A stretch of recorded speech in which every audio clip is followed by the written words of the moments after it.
Welcome to the Divorce Survival Guide podcast, where we have open and honest conversations about co-parenting, separation, divorce, and the hardest question of all, should you stay or should you go? I'm Kate Anthony, your Divorce Survival Guide, and I'm here to help you navigate some of the roughest waters you've ever swum in and answer some of your toughest questions. I've been to hell and back, and now it's my mission in life to help you get to the other side of this process with your sanity and your heart intact. Hey guys, welcome back to another episode of the Divorce Survival Guide podcast. I have been so excited to bring you this guest for so long. Many of you know her.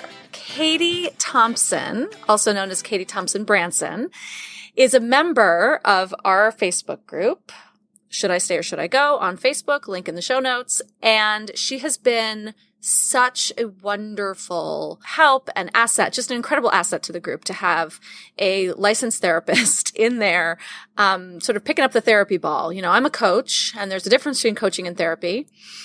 Both are incredibly important aspects of someone's mental health and personal development, but they do very different things. And so having Katie's voice in our Facebook group has been absolutely invaluable. And her generosity in lending her voice in there has been just incredible. One of the conversations that we have had, it was in a thread somewhere a while ago about how to choose a therapist. Like, how do you find a good therapist? Because not all therapists are good. Just because they're therapists does not mean they actually are good or have the advanced training necessary to be able to help you in specific and particular areas. So, in this episode, Katie and I are going to talk about all of that. So, let me just give you a little rundown about who Katie is. So, Katie Thompson, LPC CEDS, is a psychotherapist in private practice in St. Louis, Missouri. Katie specializes in treating eating disorders, anxiety disorders, PTSD, and complex trauma, and has a special interest in treating binge eating disorders. Actually, I first came across Katie on Facebook. This is how we became friends and how she ended up in our group. Was I found her through eating disorder stuff. Someone had shared something that she wrote about eating disorders, and I had shared it, and then I started following her, and that's how we came to be together. But anyway, Katie is skilled in implementing DBT, CBT, IFS, ERP, EMDR, EFT, and group therapy. So if you want to know what all of those things are, you should probably Google them. Katie is trained in EMDR, exposure and response prevention, and has earned her certification in internal family systems level 2. In private practice, Katie balances individual, family, couples, and group therapy with supervising provisionally licensed therapists. Katie is also a current member and the past board president of the Missouri Eating Disorders Association, the board of directors, and is a past member of the Binge Eating Disorder Association board of directors. Katie can be seen in local media appearances and lecturing regionally and nationally on her areas of specialty. Katie is married and has a daughter, a bonus daughter, and a bonus son. She has been part of her blended family since 2011 and is familiar with the complexities that come with living in a blended family as a spouse, bioparent, and step-parent. Katie specializes in clinical intervention within blended family systems in her specific areas of expertise. So, I read you all of that because this is what we're talking about in this episode. We're talking about finding therapists who have specializations in what you are dealing with and who have had advanced training in what you're dealing with. And so all of her expertise, all of her information, and just her wealth of wisdom and compassion and integrity. And I just adore her, and we are so lucky to have her here. So please help me welcome. Give a big round of applause in your car or doing your dishes or whatever you're doing for Katie Thompson.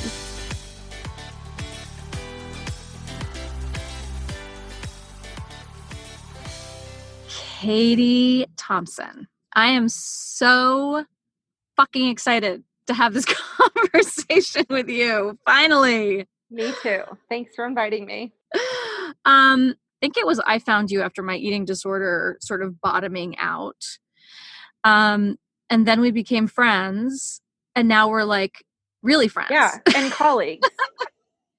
and colleagues, which is just awesome. I agree. You know, I think we started this conversation because we really, really wanted to talk about what people need to look for in a therapist. And I think that you and I are on the same page in our understanding and agreement that just because someone's a therapist or has the letters MFT, LMFT, LCSW, whatever, after their names does not make them A, good, or B, the right therapist for you and what you're going through. Exactly. Right? 100%. Yes. So the first thing we want to talk about is, oh my God, how do you pick a therapist? And I think there are a bunch of layers to this, right? One of them is that we can, I guess, talk about, sort of weave it through, is like, health insurance. Correct. Right? Because, but like, how do you, most people, I think a lot of women in my Facebook group, which you are also in and such a valuable resource in, but so many women just think like, oh, well, someone said that that I should go to this therapist, so I am. And they don't really know what they're looking for. I think that's a huge issue across all professions. I would say the same thing about physicians, Right. Surgeons, finding an attorney. That's a huge thing for people that are actually women that are in your group too, finding the right attorney. Yes. We could have a whole podcast about that as well. Yeah. But you are right, Kate. There's so many layers to it. And in today's managed care world and the reality of the expense of care, health insurance is a big issue. And in some regional areas, there are a ton of clinicians that don't take insurance, don't have to take insurance because they can survive without doing that financially, because there's enough people that come to them that aren't using insurance. Or there are clinicians like me who take a few panels, who are on a few panels, and then take out-of-pocket pay or out-of-network clients. So a big layer of this is going to your insurance company, finding out what your benefits are, making sure you know and understand what those benefits are, and then finding out who within your benefits is a good fit among the other layers that we're going to discuss. Yes. Okay. So that's the first, that's really the first place to start, right? I would agree. Find out if you can afford out of pocket, if that becomes a necessity. And another thing to ask, if you know that you don't have insurance or you can't afford a full fee, another thing to do is to call a therapist and ask them if they take a sliding fee or if they do any pro bono work, because most therapists do have a sliding fee and some therapists do pro bono work. Yes. I know that like my therapist, my former therapist did that for me for a while when she was my eating disorder therapist, and she was so good and I could not afford it. And she was like, yeah, we can't stop now. Right. So. That happens more frequently than a lot of people would like to admit, that either you lose your benefits or something happens or a financial situation changes and someone's in the middle of resolving trauma or recovering from an eating disorder. And most therapists will not just say, okay, you have to go somewhere else. They'll say, here's the time frame for which I can work on this with you pro bono or at a reduced rate. Right. Yes. So, okay. So once you've established, essentially you're going to find out if you have benefits, and then you're going to get your list of like, well, okay, then who's in my network? Right. And then you've got, Correct. And this is what we deal with everything. This is what I'm dealing with my dentist. Right. And then you have this list of names, and you're supposed to suddenly somehow find out if this person, well, first of all, will take you, right? So that's the first step. Like, are they taking new patients? But beyond that, then you've got to start doing some research. So absolutely, let's talk about that. Okay, so this is what I would say. For every single person in any field of work, you have to find out who is kind of doing the kind of state-of-the-art work in their field, or who has a good reputation. Word of mouth referrals are really great. Sometimes with the nature of therapy, people don't talk about the fact that they're in therapy, so that can be difficult. So I think if you literally have no clue where to start, I would start doing research online and Google, names of therapists locally and the issue that that you need to work on. So if we're talking about women in our group who are either going through a divorce or are having extreme marital conflict or dissatisfaction in their marriage, they might need a couple of different things. So they might be looking for an individual therapist. They might be looking for a couples therapist. So let's just start with a couples therapist. How do you find a good couples therapist? And I'm going to say, with the first layer that we talked about, many, many, many couples therapists do not take health insurance because by and large, health insurance companies do not reimburse appropriate amounts of fees for the work that goes into providing couples therapy. So if people run up against that, that is common.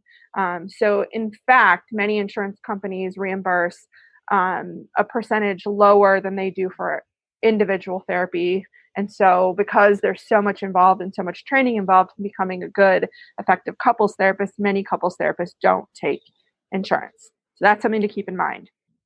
Second thing is you want to make sure that because your marriage or your relationship, your partnership is something that's so important to you, you don't want to just throw that into the hands of someone who doesn't have advanced training. You want to look for advanced training. And a good rule of thumb is to remember that what we learn in graduate school to become a therapist is a primer. It's not really designed for us to leave the doors of the brick and mortar institution with our degree in hand. We have to do licensure hours. Usually that takes about 2 to 3 years for most people under the supervision of someone else. And then beyond that, very few people have the skill set leaving graduate school to open up shop and become a therapist and do this work without any supervision, consultation, or advanced training. So when you're searching for a couples therapist, you want to make sure that they have training in advanced couples interventions models and that they've done a multitude of trainings, so they don't rely on one skill set. Right. So what does that mean? Yeah, what does that mean? Like, what are they looking for? Like, it's one thing to be like, do you have advanced training? So, and obviously every single therapist has their own bias in terms of like, oh, I'm trained in these models and I use these models because, so I'm going to own that I'm speaking from my bias and that I'm going to speak from the models that I'm trained in, but I can also give you kind of a place for people to start to do research. So for me, one of the tried and true long-term couples interventions is the Gottman method. Yes. And that was the first couples family therapy method I was trained in. I trained while I was working in a treatment center for eating disorders, and I had these amazing supervisors that were willing to bring in state-of-the-art trainers and trainings to us and provide this, and then provide us supervision and consultation. So for years, I went through and did that training under other people. And then I was also given the opportunity to utilize those skills with the families and the clients that I was working with. So Gottman is one of those methods that is really a goal to create closeness and intimacy in the relationship and to work out the resentments that have built over time and eventually lead the couple back to respect and admiration in the relationship. And you learn to manage conflicts rather than trying to fix each other, fix the problems, and stop getting bogged down in conflict and resentment, which builds like this scaffold of disconnection in the relationship. Yes. And just, Gottman he's basically the godfather of couples work. That's what I always call him, right? Like I was calling like modern day. Yes. I mean, for the last 30 years, and there's a Gottman Institute. Yes. You can train on, there's Gottman therapists all over. Yeah. In my office alone, there's 2 of us that are trained in Gottman method. And he's the only person modern day, as you say, to have studied relationships scientifically in his lab. He has a lab for this, right? Which the science geek in me is like, yes. Right. So you're talking about kind of, instead of doing research separate, analyzing things in short-term studies, there's a lab that he's used and collected data on and published on. Yeah. And when we say lab, we literally mean that there are people that go and spend a weekend as if they're in their home. Like it has like a living room and a kitchen and a bedroom and all of that, right? And then do they have electrodes on them? I thought they'd have like are they monitoring their, right? I don't actually know about those details. There is another group that in the past studied relationship interactions in that manner, and it was Masters and Johnson that were at the WashU sex clinic. Actually, the individuals some of my mentors and that I studied under both worked for Masters and Johnson way back in the day. Right. They were like, and so they do sensate focus work where that's helping couples work with sexual dysfunction, treat sexual dysfunction, and then work through sexual dysfunction within the relationship from an intimacy standpoint. Yes. It gets me, I get like all geeked out about it. And so, okay. So Gottman being sort of one method or one advanced training that you highly recommend. I also highly recommend. And the beautiful thing about Gottman is that he's written a bunch of books that are like for the layperson, that are like, for couples, for people to just, learn about relationships. So what are your top recommendations of those? So here's what I would say to you about before you dive into the books. Gottman is one of those clinical approaches and clinicians that before you don't even have to buy a bunch of books. And I think that's one of the things that overwhelms clients is that when they go into therapy, their therapist is like, okay, read this book, read this book, read this book. I would say just start by researching, his Relationship Institute. There's so many online. So much. I would start with the online. And then ultimately there's the book that's one of the Bibles of the Gottman theory, which is the 7 principles of, for making a marriage work. And that has been written and re-edited. I think the first book was like late 90s and it was another edition came out in maybe 2015 or 16. There's really a lot. And then there's books on the science of trust where they go into the evidence around how to build relational trust within all different types of relationships, but really in the romantic relationships. So there's so much research articles and actual books. So I would start with the 7 principles.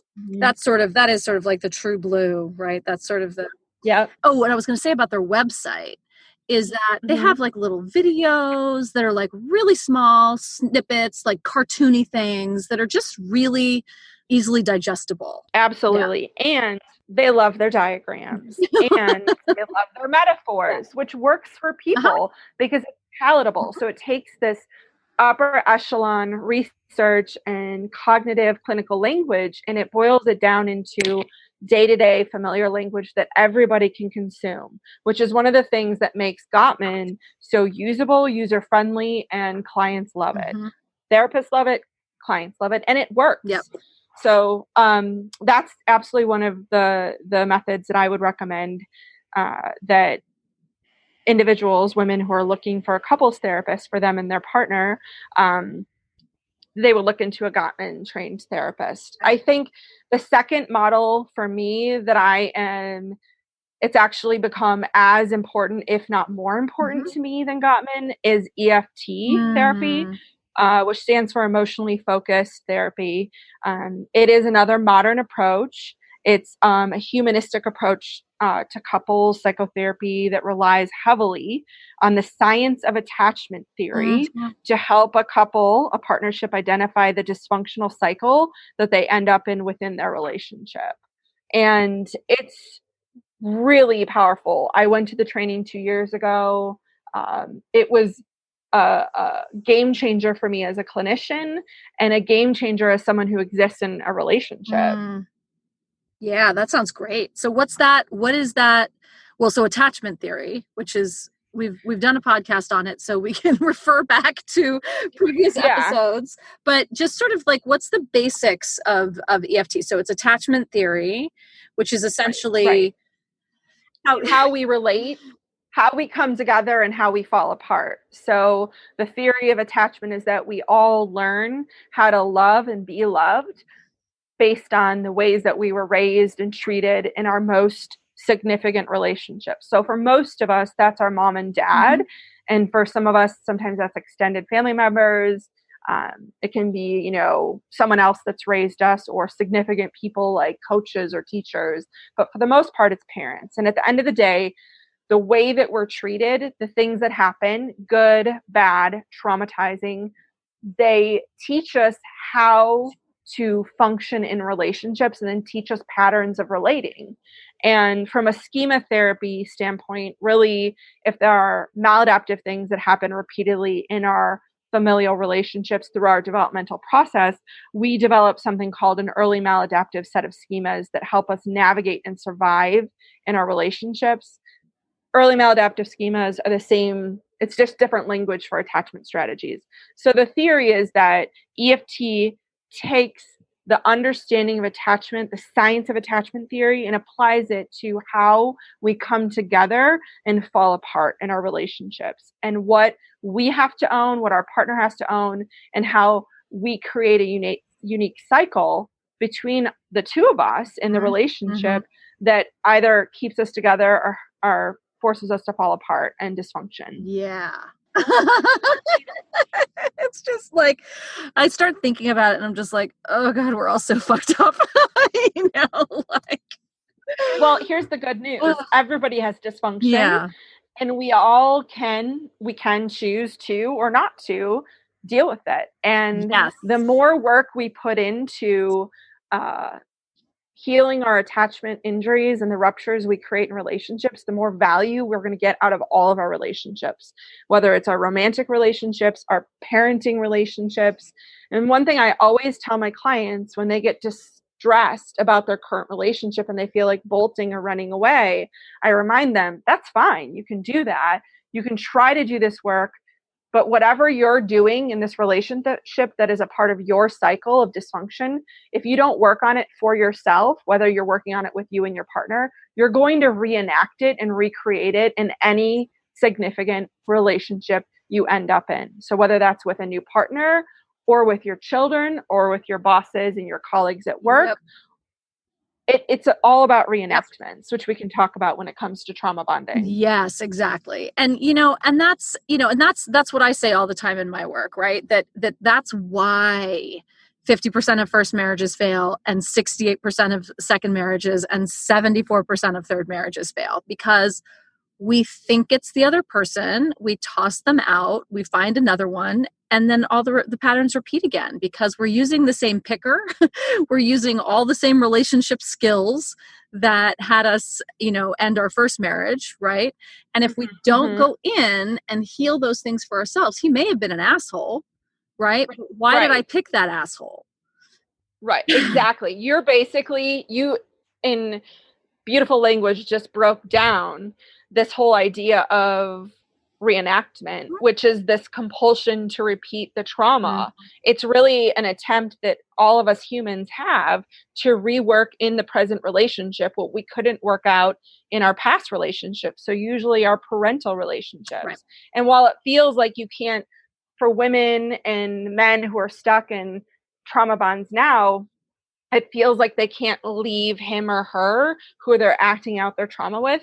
They're really trying not to leave the idea of fixing the problem. Right. Because then you have to admit, oh my gosh, I couldn't fix the problem I contributed to. And it's really, the fear is, well, it's about me. So this is one of the reasons that people, when they're going through a divorce or an uncoupling, is they end up blaming their partner, because it's so much safer to blame them for the problems than to own, what, not only did this not work when I was a kid with my parents, now I'm recreating that in my current relationship. Amen, sister.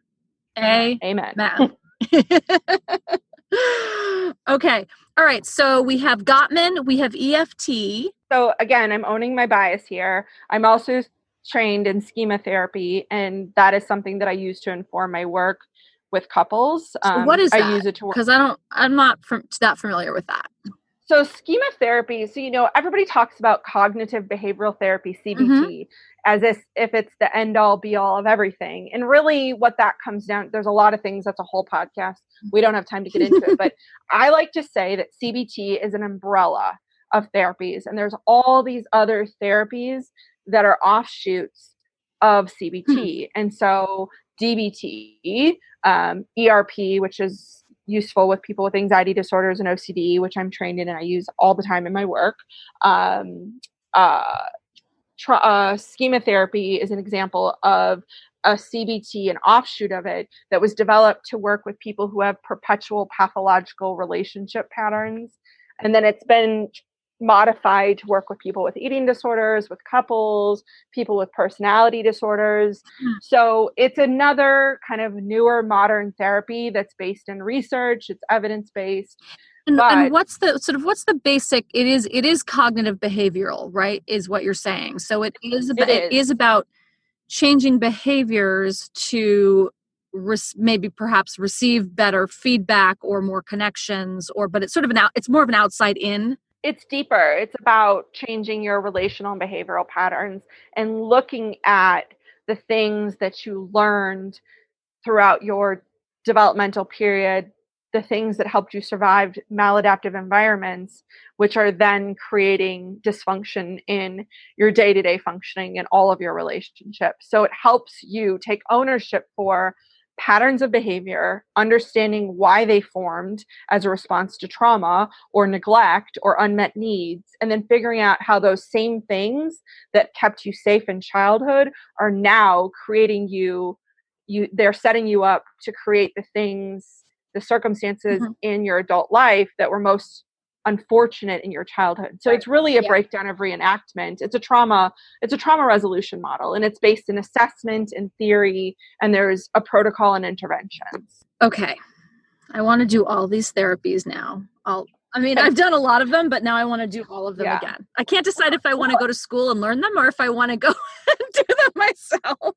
Well, here's the thing I would say. Since you're a brilliant reader and researcher and writer, I will say this to you. Once you've done a lot of therapy, it becomes like a ripple effect. And it's not difficult for you to pick up a book or read a couple journal articles and say, oh, this is what this is about. And then apply a lot of the concepts into your own therapy that you're in currently with your therapist. And the majority of therapists who are functioning out there who have done that advanced training that we talked about being so necessary have either done some of this or they've done advanced training. Right.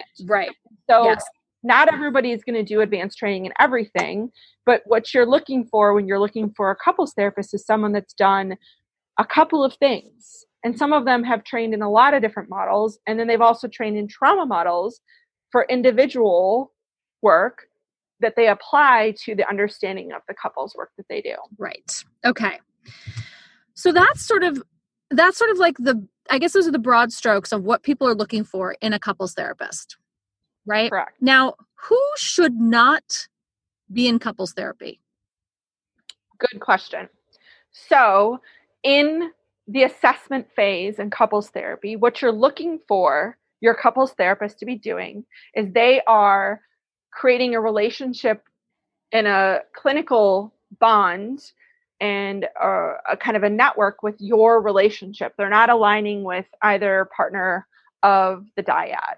So they are trying to assess and identify and create a bond with both and with the relationship. The relationship itself is the client, not either of the dyad, the partners of the dyad. So a couple of sessions in, so they'll probably do 1, 2, or 3 sessions where it's the two of you.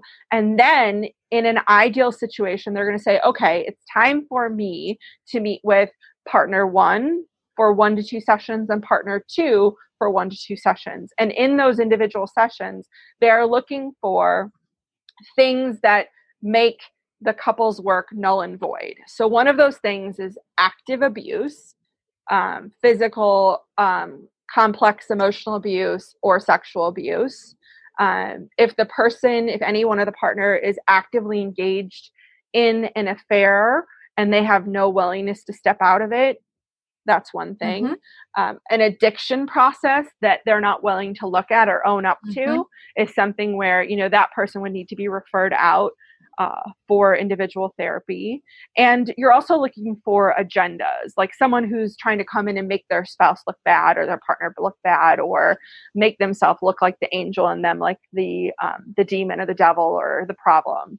And so the couples therapist is assessing for that. And then when they're brought together, the couples therapist will say, okay, these are the goals. This is what came out of this meeting and this meeting with each of the members of the dyad. And I see these are things that we need to work on. And this is kind of how we, move forward. So what a couples therapist needs to do is own that they're not going to, align with any secrecy that's going on that would damage the relationship.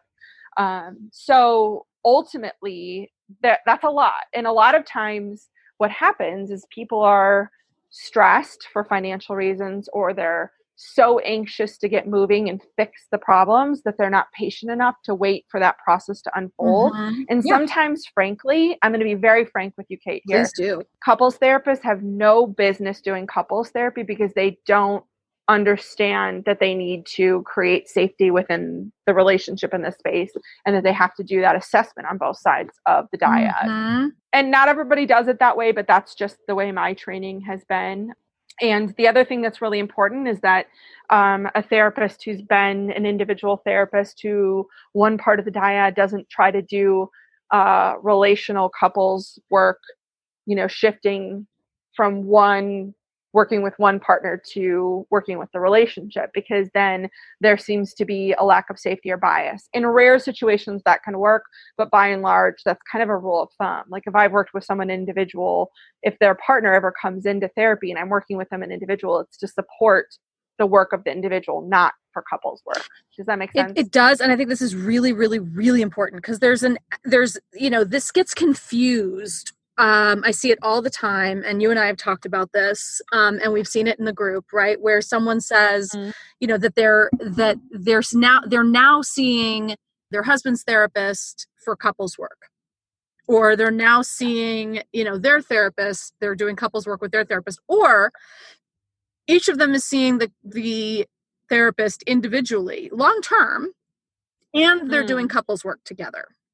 There are, and I just want to, tread lightly here, because I think that there's all different schools of thought and training and all of this. And again, I'll own my bias. It's just my training, the reasons that I don't do these things. And I also have the privilege of working in one of the major metropolitan areas where there's a wealth of clinicians. So I can refer out. Right. So in a rural area where there's one skilled clinician, sometimes that's the only option.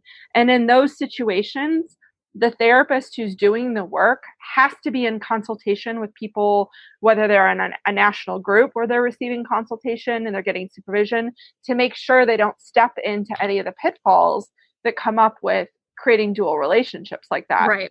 Okay.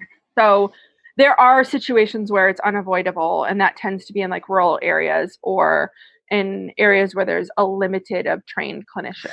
I don't work in an area where that's the case, so I don't come So across how would it. you recommend, because we do have a lot of, I have a lot of people who listen to the podcast who are in those kinds of areas, and that may be true. I mean, I know I'll see a lot of women in the group certainly saying like there's no therapist for, within 50 miles or whatever. And so that is legitimate. How do you recommend someone actually acknowledge that and like have that conversation with their therapist? I think that they say, look, I've been doing research and I know what, the recommendation of best practice is. And it seems like we're maybe blurring outside of those lines. And I want to understand your rationale for doing that without putting you on the defensive. Tell me why you've made this decision to do that. And then I would say that because of technology, we are in a time and space where we actually have more access to expertise than ever before because of the dawn of, internet therapy. And so while there are rules that govern who can practice where and how and all of that, there are plenty of clinicians that are trained that are doing internet therapy because it's a necessity. Yeah. So, and I think even some insurance plans are writing that into their plans so that their members can utilize those benefits. Now, I will tell you with clients who need to do a lot of intense trauma resolution work where trauma exists in the body, or they're working with things that are more somatic. Right. You really can't do a whole lot of EMDR, which is a model, that I'm trained in, that I use on a regular basis remotely, unless you're using light bars or the, original methodology of the EMDR with the finger methodology. So the reality is that you just have to do research. And at the end of the day, you can ask people, find experts online and ask them what their opinion is. And then always ask for multiple people to give opinions and then go from there. Use your gut. What feels right? Yeah. And I think that's really important. So that's one of the things that I also want to talk about is that, and this is what I say for people looking for attorneys. It's what I say for people looking for therapists. It's what I say for people, anything, right? Correct. Is that if you don't like the person, if you don't feel safe, if you don't feel comfortable, if there's anything in your gut and you're checking in and you're like, something doesn't feel right about this, you don't need evidence. You don't need to, right? Like trust yourself and your gut with that. Right. Absolutely. Yeah. And that's why I always say, like, if I know that someone is in the place where they're starting to think about what it would be like to get a divorce, I usually tell them, you need to see 3 or 4 or 5 attorneys before you make up your mind. And when you go in there, it's so important that you authentically feel like they care about you and your story, and they're going to fight for you. And if you have children, they're going to fight for the best interest of your children and be able to confront you when you're out of line. Yes. These are things that are necessary because without that, and I really do feel from, going through my own divorce and working with my partner on his renegotiation of his custody and seeing kind of the dark side of the family litigation system, it is deeply flawed. And the things that don't fly in criminal and civil litigation absolutely fly in family litigation. And I think that, you're working with people who, good, bad, or otherwise, their livelihood depends on resolving, or in some situations, extending the conflict that you have with the most important relationships of your life. And that is so intense. Yes. So there isn't a time in your life that it is more important to pick the right professionals to have your back. And that includes picking the right therapist to work through that system with you. And what I found in a lot of court mandated clinical work is that these are oftentimes clinicians that don't practice in the general outpatient world. They get their referral sources through the courts, and they haven't necessarily done a lot of this training that I just talked about. So, I own that I have some personal biases about that from experience. Well, I think all of your biases are welcome here. Well, thanks, Kate.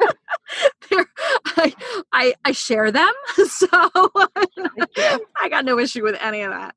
So try to own them when they exist. You do. You're very good at that. You're very good about that on all levels. One thing I appreciate about you. Let's shift a little bit and talk about something that you've mentioned a few times, and that I've talked about before in the podcast. And I think in a very general way, my podcast, because I'm not a clinician, and really I was telling my own story. But so let's talk about trauma bonds, because we see them all the time. Absolutely. These are so common in culture. And obviously this is a spectrum thing. Yes. The reasons trauma bonds are formed and the intensity of them, it exists on a continuum, on a spectrum. But I'm just going to throw out some names there because I know everybody that listens to your podcast, these are bright, lively-minded individuals who love to do their own research and dig deeper. So I'm just going to put some names out there. So let's start with Patrick Carnes. He's the one who developed the term to describe what a trauma bond is. So he's written about it. And then there's Christine Courtois. You spell her name Courtois. Okay. She is a researcher, clinician, expert in the field of trauma. And then there's Peter Levine. Obviously, these are just 3 people. There's many people. Bessel van der Kolk is another clinician who has worked extensively in trauma and trauma resolution. So all of those individuals have written books, you can find them on YouTube, you can find them everywhere. So if you want to learn and educate yourself about this, one of the best places is to go to the experts. Great. So ultimately, basically trauma bonding is bonding. Let's back up a step. So in all relationships, healthy relationships, conflictual relationships, abusive relationships, we are bonded to the people that we experience events with, whether those events are positive or negative. And so the theory of trauma bonding is really that when there's a negative event with a person who's significant to us, whether that's a parent or a partner, we get bonded to them even if the event was negative.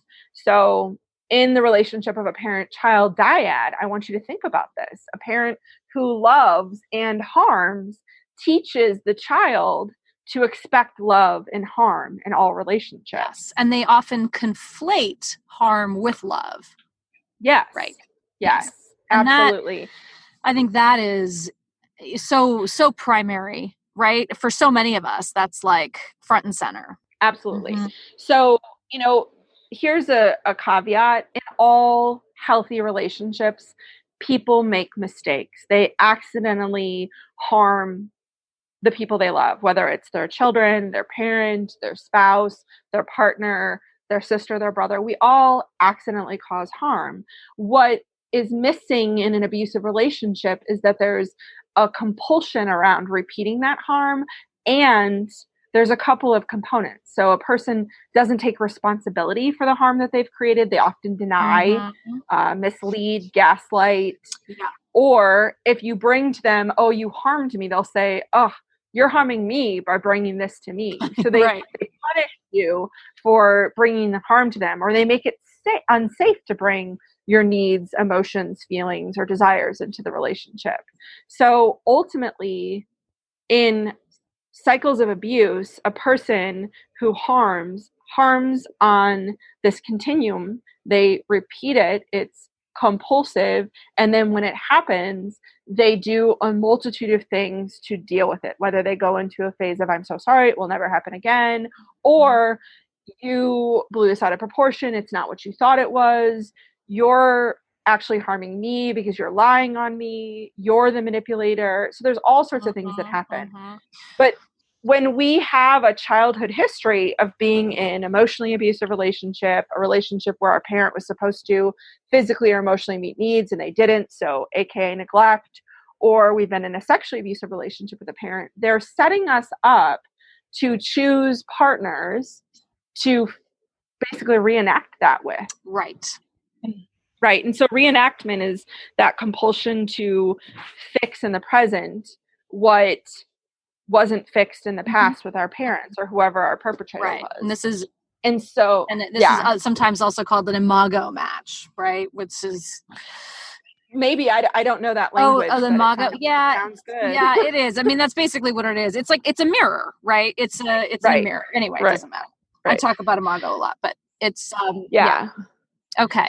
So for me, when I'm working with individual clients or sometimes couples, and they're in this dynamic of repeating unresolved childhood patterns with their current partner, what I will say to them is that, your experience of being hurt, traumatized, abused, abandoned, or neglected has forced you to abandon your gut instincts. It's forced you to abandon the part of you that knows the difference between right and wrong and that knows the way you ought to be treated. And you're trying to fix what wasn't fixed in the past. So you're not holistically not attracted to your partner. You're drawn to them. And being drawn is when we are trauma bonded. We repeat old abuse dynamics in an attempt to rework in the present the things that were unresolved in the past. It can feel like attraction. It can look like attraction. It has an element of excitement, but it's also coupled with fear and a knowing sense of doom. if you can get down into that gut feeling, which a lot of us, where we're in relationships where we're drawn, we're not connected to our gut. Right. We're ignoring it.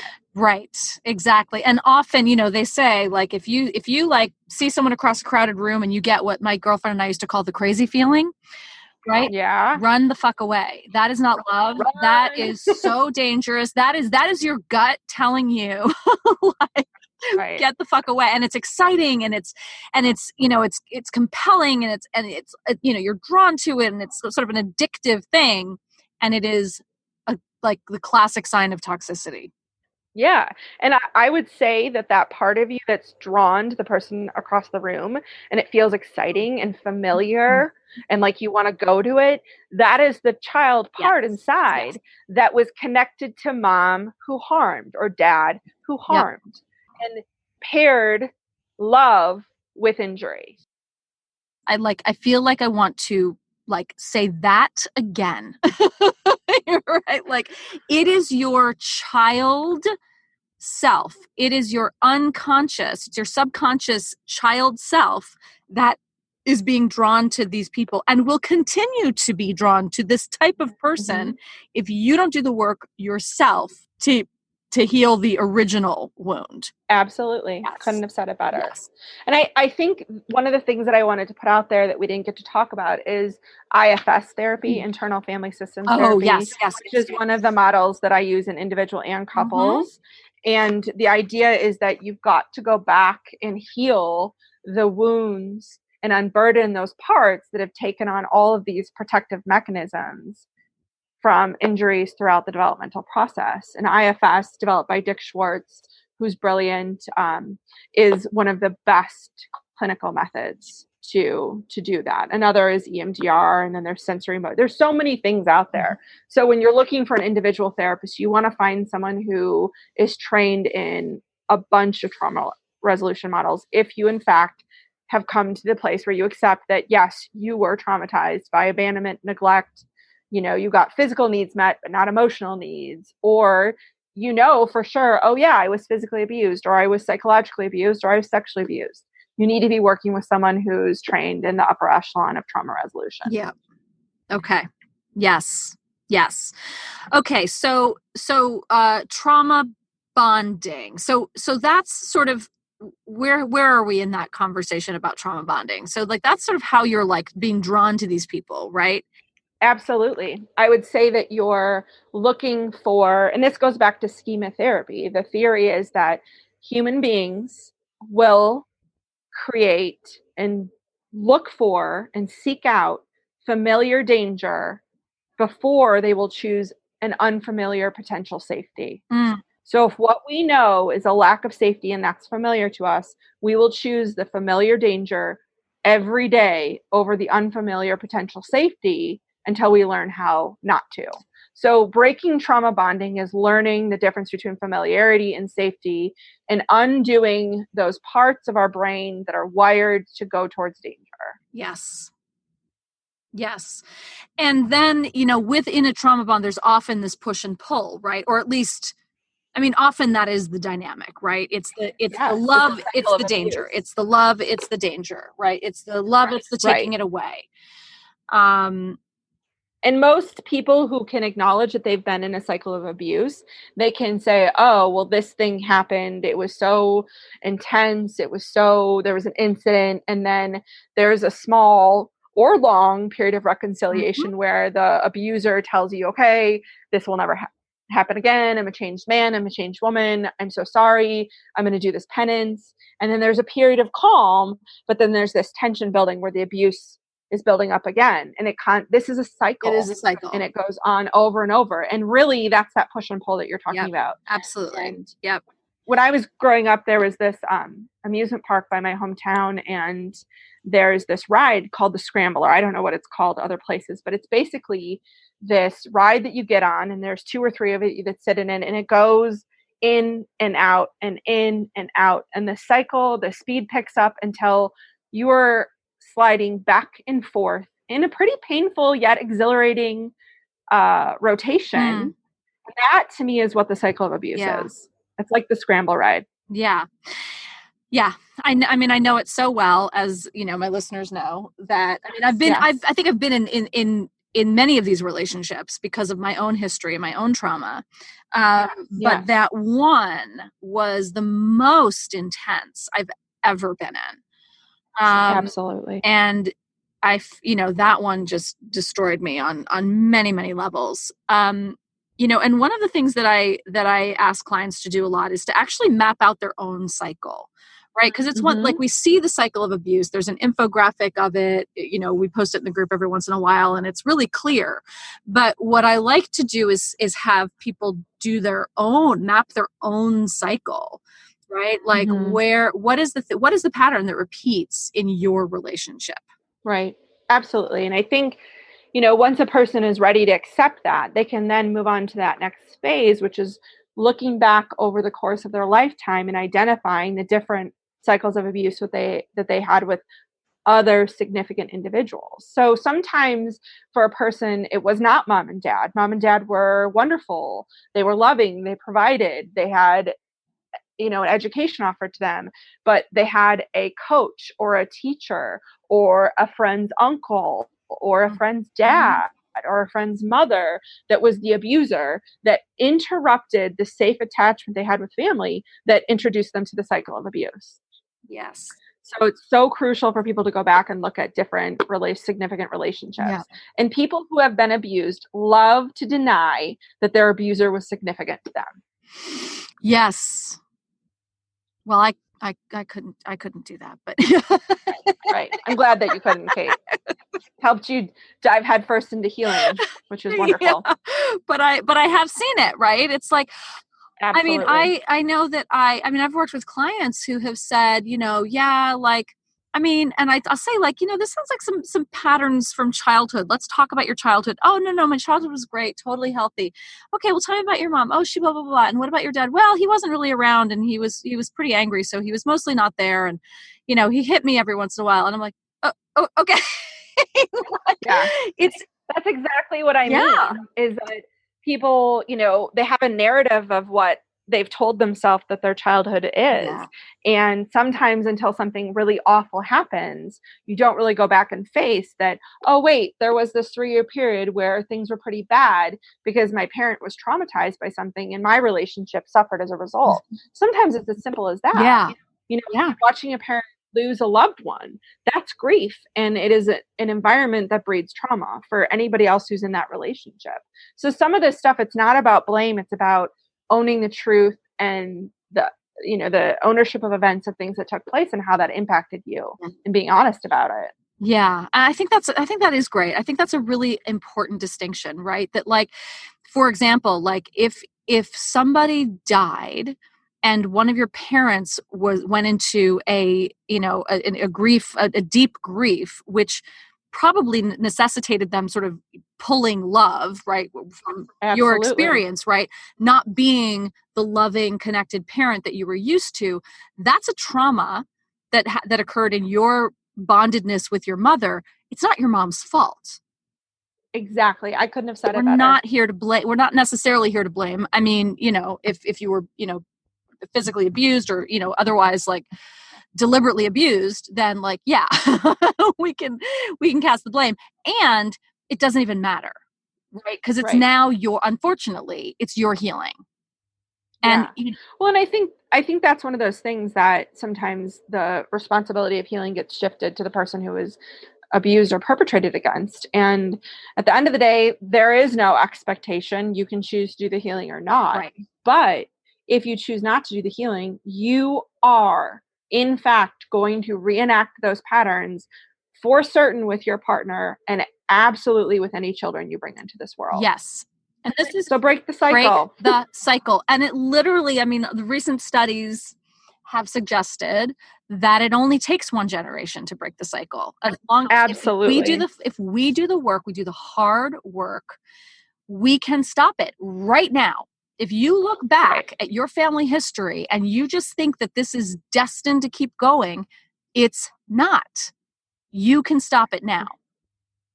Right. And I think another thing that people, and I have a bias here because I am a psychotherapist, But a lot of people would love to think that they don't have to be the one that goes into therapy. They can do it by becoming a runner and running as their outlet, or they can go to the gym and cycle on a bike, or they can become a CEO or whatever. There's all of these reasons why people are like, oh, well, I've done it this way. But I will tell you that if you haven't entered into therapy to work on some aspect of whatever it is that you're running away from, you are leaving stones unturned, which are absolute weaknesses you're setting up in all of your intimate relationships. And I can honestly say that going into therapy with the wrong person is not going to help you, but taking the time to find the right therapist. And that right therapist might be the same person for 6 months, and then you've done your work with them, and then you move on, you don't need therapy for 2 years, and then something happens, you need to re-enter. So in different phases of our lives, we need different things. And therapy is the place where this work can be done efficiently and effectively. Amen, sister. Oh my God, I'm so grateful for this conversation. It's made me want to go back into therapy again. I mean, I'm in therapy right now, and I adore my therapist. But it's made me actually want to do some more specific trauma work.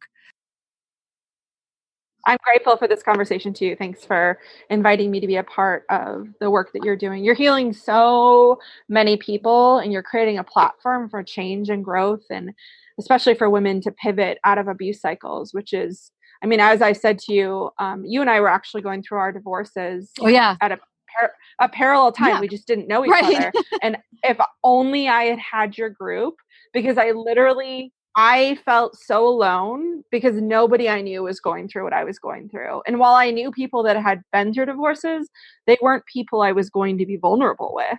And the only person I really had to rely upon was my therapist. A group like yours would have been a godsend, a life-changing experience for me. And I know it would have expedited my healing, which has taken some time. Yeah. I mean, I kind of feel the same way, which is why I started it, because I was like, this is what I didn't have. You have this beautiful gift of taking an injury and turning it into some gift to other people. And that's a magical thing. So I'm grateful to you. Thank you, honey. And I'm so grateful for your voice in the group and thank you. And in my life. So grateful. That feeling's completely mutual. All right, love. Thank you so much. Thanks for tuning in to another episode of the Divorce Survival Guide podcast. If you like what you hear, head on over to Apple Podcasts or wherever you listen in and leave me a review. And don't forget to follow me on Instagram at the Divorce Survival Guide. I'll see you next time. And until then, remember, you, my love, deserve to be happy.